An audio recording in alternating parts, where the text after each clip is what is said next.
Hello प्यारे बच्चों, welcome to my channel. I hope आप सभी बहुत ही अच्छे होंगे। बच्चों, इस वीडियो में हम डिस्कस करेंगे SCERT के द्वारा शुरू किए गए रीडिंग अभियान के तहत हिंदी की वर्कशीट। और आज हम डिस्कस करने वाले हैं वर्कशीट नंबर 4, जो कि क्लास 4 के लिए वर्कशीट है। बच्चों, सबसे पहले आप यहाँ अपना नाम लिखेंगे और यहाँ आप अपनी टीचर का नाम लिखेंगे, ठीक है। तो चलिए, इस वर्कशीट को शुरू करने के पहले मैं आपको बता दूं कि इस वीडियो को आप ज़रूर लाइक करें। आप चाहें तो अपने फ्रेंड्स के साथ भी शेयर कर सकते हैं और इस चैनल को भी सब्सक्राइब कर लें, जिससे कि आगे आने वाली सभी वर्कशीट्स की वीडियो आपको बहुत ही आसानी से और टाइमली मिल पाए, ठीक है। तो चलिए, इस वर्कशीट को हम शुरू करते हैं। नमस्ते प्यारे बच्चों, आशा करते हैं कि आप सभी स्वस्थ और खुश होंगे। बच्चों, हम अपने परिवार में अनेक सदस्यों से कहानियाँ सुनते हैं। कहानियाँ हमारे मन को सुंदर विचार देती हैं और हमारे मस्तिष्क को कल्पना की ऊंची उड़ान से भर देती हैं। अच्छा बच्चों, मुझे ये बताओ कि मस्तिष्क किसे कहते हैं? आप लोगों को पता है, मस्तिष्क का मतलब होता है दिमाग। तो आइए, आज की कार्यपत्रिका में हम हिरण और उसके परिवार की एक नई कहानी पढ़ते हैं। तो देखिए, यहाँ पे हमें एक कहानी दे रखी है।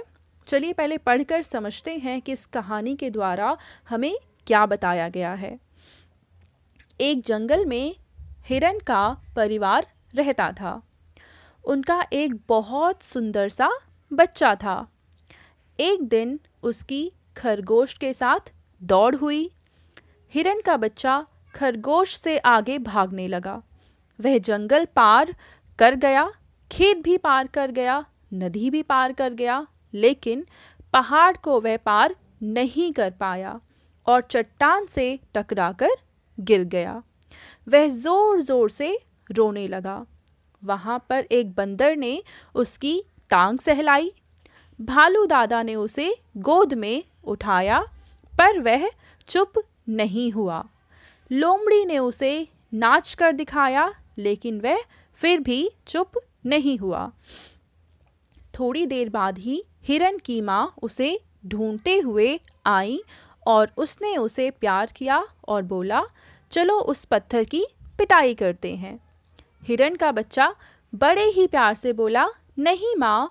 वह भी रोने लगा। यह सुनकर सभी हंसने लगे। तो बच्चों, ये बहुत ही प्यारी कहानी है जो कि एक हिरण के बच्चे के बारे में है। चलिए आगे देखते हैं।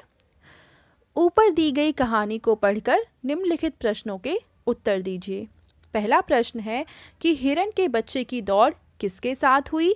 तो अभी हमने कहानी में ऊपर पढ़ा कि हिरण के बच्चे की जो दौड़ है वो किसके साथ हुई थी बच्चों? खरगोश के साथ हुई थी। तो हम इस प्रश्न का उत्तर लिखेंगे, क्या लिखेंगे?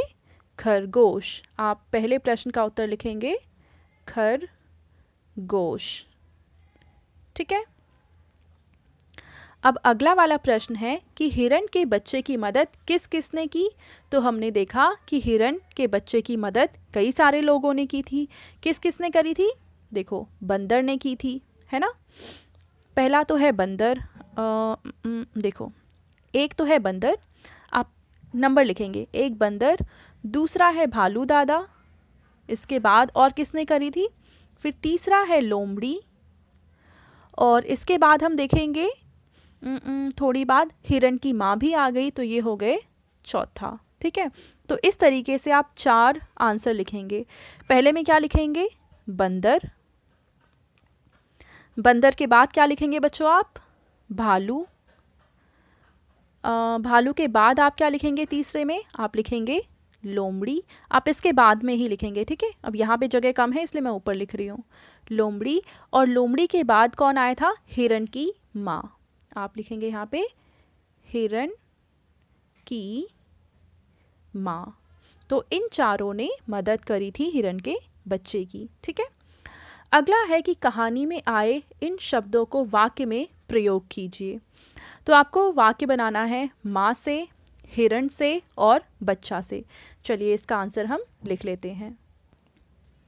तो बच्चों देखिए, माँ से आप वाक्य बना सकते हैं कि हिरण की माँ ने हिरण को गोद में उठा लिया। दूसरा, हिरण से अगर वाक्य बनाना है तो आप बना सकते हैं कि हिरण बहुत तेज़ दौड़ता है।